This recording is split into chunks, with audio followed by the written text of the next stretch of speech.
Well, I'm an alcoholic, and I drank my whole life, starting in grade school probably, drinking beers in junior high and smoking pot. 51-year-old Sean McGarry is a musician in Cincinnati. The man sitting next to him is Don Gauk, an addiction and substance abuse counselor at the Center for Addiction Treatment in the Queen City. Don looked at me and he said, drinking's not an option for you anymore. And it was like this light went off in my head. I was like, wow, it's that simple. McGarry hit rock bottom about 15 years ago. He was missing gigs and damaging relationships. It hit me pretty hard. I got fired from a teaching job I had been doing for years. I was blacking out at work, literally drinking out of a flask at work. He was in and out of treatment several times, but it wasn't until Don's music therapy sessions that finally made a difference. And I did participate in like the drum circle and the music thing, and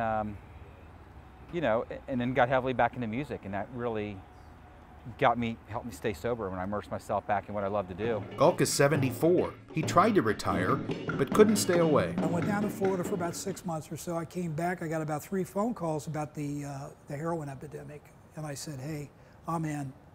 I want to see what we can do if we can help folks." About 10 years ago, Gauk started doing music therapy. Here, he's sharing his techniques with staffers at CAT.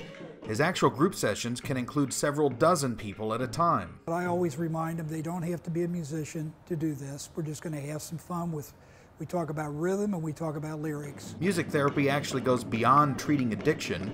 It helps with a lot of things. To relieve stress, because our clients that come in here, they're very stressed out, most of them. They have a lot of issues going on. So this reduces stress quite a bit. Anger management, it works. And also, the big thing, it reduces pain. For McGarry, it helped get his life back on track. He's been sober for 10 years now. He's got a band, 3-piece Revival, and runs the music salon in Madeira. Music really does save people. It does. You hear it all the time, and not just from addiction and alcohol and drugs, but from lots of things, from depression, from anxiety, through breakups, relationship problems. So music is definitely something that can save the soul.